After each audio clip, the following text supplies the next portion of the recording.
What's good, everybody? One Piece chapter 1041 is out, and it looks like we're doing a bit more setup. And even though the title of the chapter is Komurasaki, we actually don't get that much of Komurasaki. What we get is important, but it's only about 3 pages.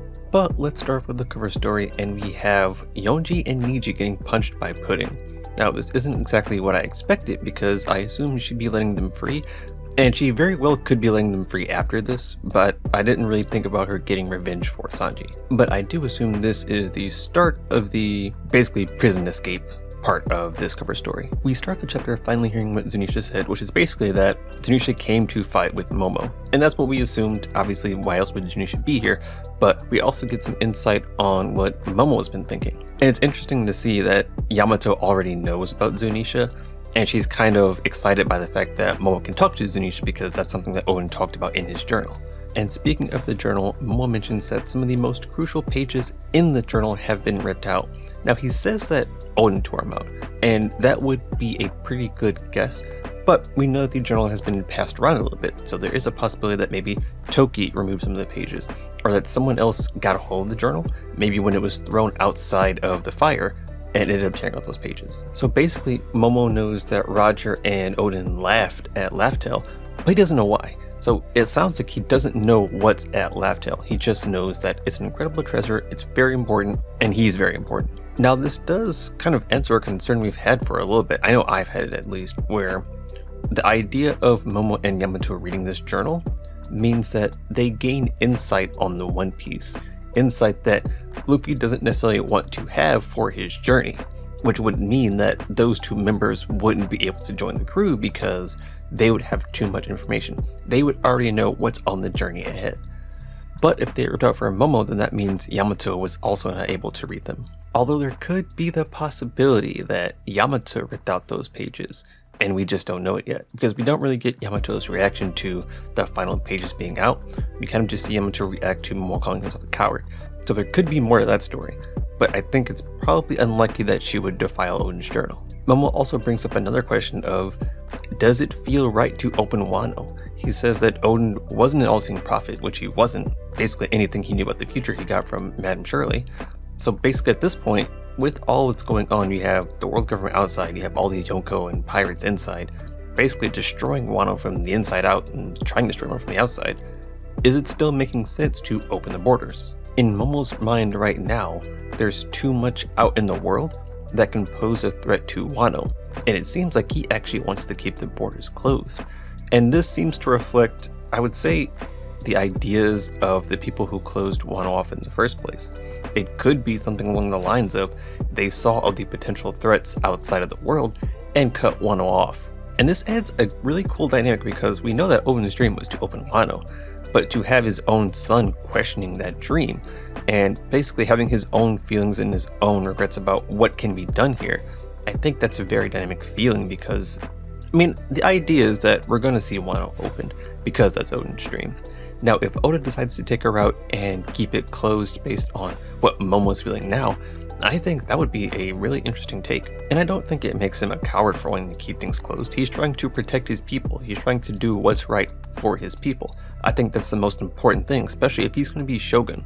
He has to make the decisions that I would say are better for the people and not necessarily what Oden would want. That being said, Oden was a fighter for the people. Everything he did for the people of Wano, so he must see something in opening the borders that would be a benefit and not a detriment to Wano. We finally get the declaration of the winner between the Raizo and Fugokucho fight, and of course it's Raizo. Fugokucho ended up burning up and not being able to withstand the heat, but Raizo is also on fire. Luckily, Jinbei comes in and looks like he's going to be able to save Raizo before he ends up dying.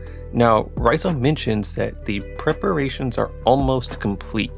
Now, the Scabbards haven't really been working in tandem with the rest of the Alliance, basically ever since they split up. Their main goal was to get Momo safe, break him out, take down Kaido. They're obviously not going to take down Kaido. Momo is safe at this point, so what is their last goal here? I'm guessing that whatever this is, Denjiro and Kawamatsu are working on it because we haven't seen them in any of the fights. They haven't shown up at all. So it makes sense that they've been doing something in the background that we're going to see completed in the next upcoming chapters. We pop on over to Orochi and Komurasaki, and Orochi's finally kind of gotten out of his daze and he's realizing that everything's crashing around him and that he needs to get out. And Komurasaki is just playing music in the background, basically paying no mind to Orochi freaking out, which is absolutely hilarious because he's just getting more angry about it. He has no idea what to do. I mean, this is Orochi, he's basically a giant infant. And as he's crying about this, that, and the other, a giant hunk of rubble actually ends up falling on him and pretty much crushes him. Now, I would imagine something like this, because this is like giant pieces of rock and wood and a bunch of other stuff crashing onto him. I thought that would have at least KO'd him, or obviously it's not going to kill him, but that would have put him out. But at most, he's just stuck. Now, he tries to transform to get out, but it turns out Komurasaki ended up embedding a sea stone nail in him.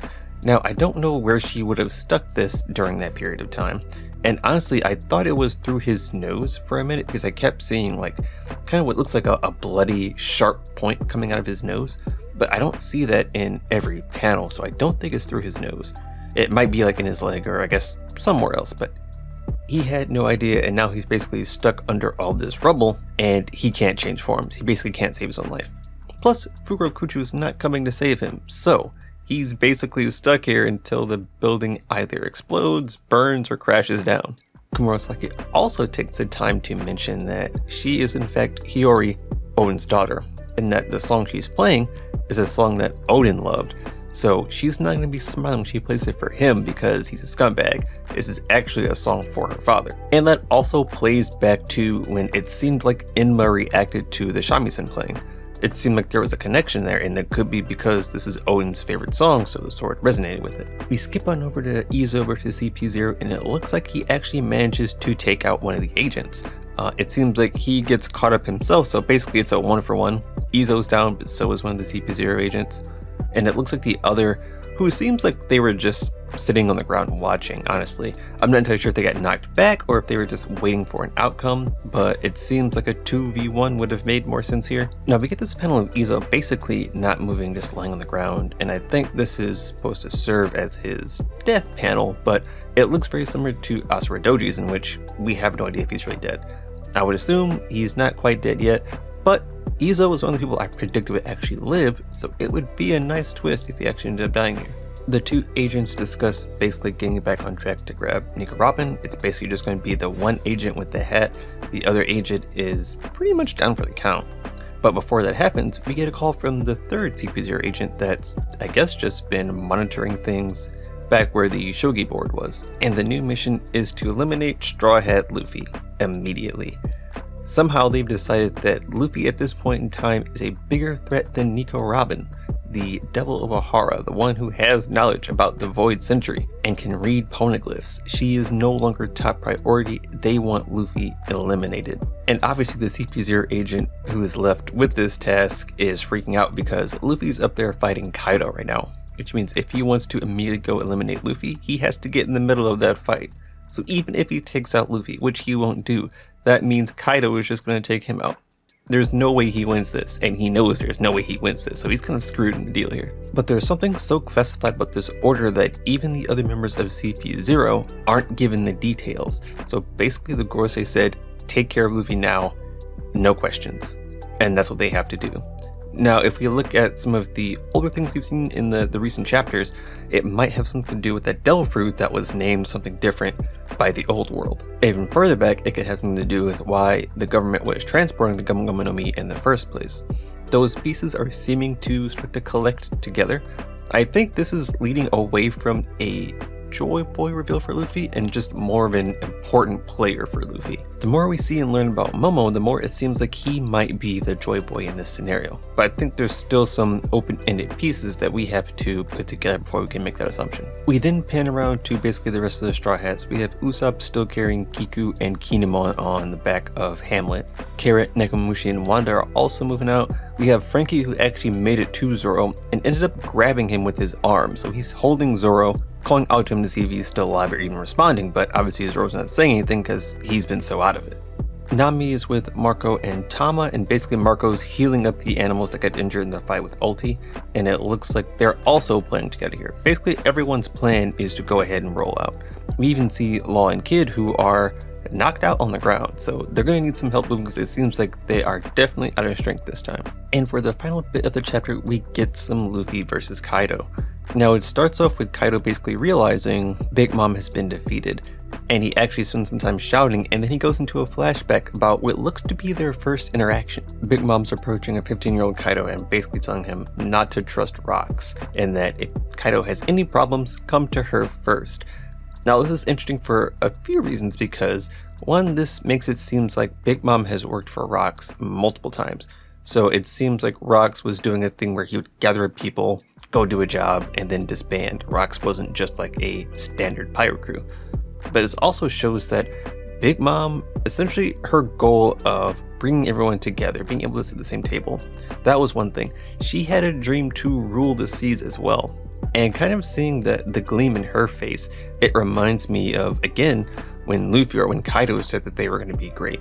It gives them this humanizing factor where they obviously have like goals and ambitions, and then somewhere down the road, they become jaded and corrupted, and basically these dreams turn into threats of power and just different things, not the same bright-eyed glare that they had in their youth. Kaido's in weeping drunk mode, so he starts crying about letting Big Mom get defeated, and Luffy basically says, I don't care about any of that. I don't care about your feelings, I don't care about your dreams, I'm taking you down. He mentions that he's going into Gear 4, and he's doing it for the final time. So it seems like kind of a Lucci situation where he says he's not going down until Kaido's down. Now we know that Gear 4 has a time limit. Now it seems like he's been going in and out of Snake Man, or at least Gear 4 in general, a lot easier than he has before. But we know the time limit still exists because at the beginning of the fight on the rooftop, he still had the time limit. Zoro still had to save him for a little bit. Plus he's been going for a long time, so we'll see how long he can keep up Snake Man. We see a new move called Hydra, and this appears to be the Conqueror's coding hockey version of like a Black Mamba. And while I don't think Kaido's necessarily getting blown back by these punches, he's definitely feeling it, and he's having the same kind of realization that Katakuri had, where it's like, where are these punches coming from? How is he moving like this? What I'm going to be curious to see next chapter, or at least when the fight continues, is how fast it takes for him to analyze what's happening and then counter it. Because we know Katakuri got it in about 2 to 3 punches. So I'm wondering if Kaido kind of has that analytical level where he can see what's happening, or at least assess what's happening, and then react accordingly. Otherwise, great chapter. I love the backstory. I love being able to see the Yonko as basically these non-monster type people, these very human type people that have the same dreams and goals that Luffy does. Basically, they were like Luffy at some point, and then they kind of grew out of it. So I love seeing that kind of stuff. I'm hoping to see more about that flashback and just more Kaido, more Big Mom, just more lore, more story. But that'll do it for me. Let me know what you guys thought below. Please like, comment, subscribe, and I'll catch you on the next one. Bye. You know they say that kings aren't born to me, and maybe I'd agree if I weren't born this way. I know that sometimes I don't have a lot to say, but this said to